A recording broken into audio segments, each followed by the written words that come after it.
Students, तो जैसे ही exams आपके बहुत नज़दीक आ जाते हैं तो बहुत सारे स्टूडेंट्स के मैसेजेस आने लग जाते हैं, वॉइस मैसेजेस आने लग जाते हैं और वो बताते हैं कि सर काफ़ी समय से हम तैयारी कर रहे हैं और लगातार तैयारी कर रहे हैं, बहुत मेहनत करते हैं लेकिन सिलेक्शन नहीं हो रहा है।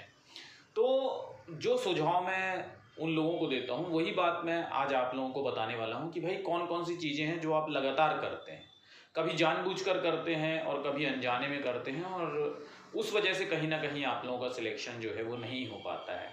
तो वो चीज़ें नहीं करनी चाहिए। जैसे मैं हमेशा जब भी मुझसे स्टूडेंट्स फ़ोन करते हैं मुझे या बात होती है मेरी या मैं इंटरव्यू कंडक्ट करता हूँ ऐसे बच्चों का जो कि नहीं कर पाए हैं, गूगल मीट करता हूँ, तो मेरा सवाल होते हैं कुछ।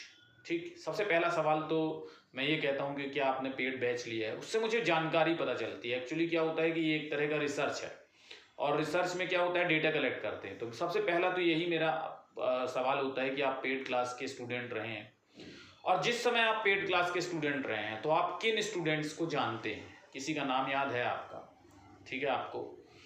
फिर तीसरा सवाल मेरा ये रहता है कि क्या आप लगातार एमसीक्यूज करते थे। चौथा सवाल रहता है कि क्या आप रिवीजन करते थे कि नहीं करते थे, या और पांचवा सवाल रहता है आपने शेड्यूल बनाया। ये 5 सवाल जो होते हैं वो पूरा आपकी जो जन्म कुंडली है वो ला करके मेरे सामने रख देते हैं।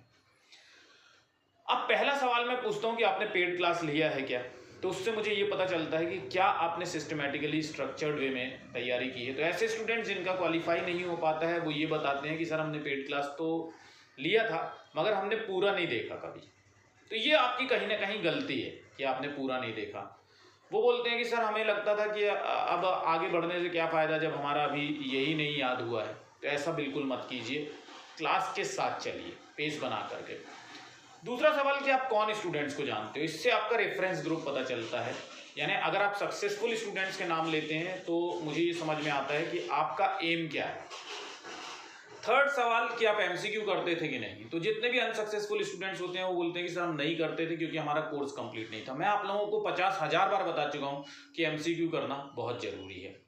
तीसरा, रिवीजन। जब तक आप रिवीजन ना करें तब तक आपको आगे नहीं बढ़ना चाहिए। तो ये सारी चीजें हैं स्टूडेंट्स जो आपको करना ही करना चाहिए। और शेड्यूल तो आप जरूर बनाइए। बहुत सारे बच्चे बोलते हैं कि सर हमने शेड्यूल नहीं बनाया, मैं आता नहीं।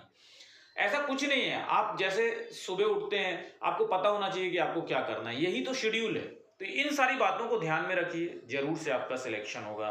ये जो गलतियां हैं वो आप मत कीजिए, 100% सिलेक्शन हो जाएगा।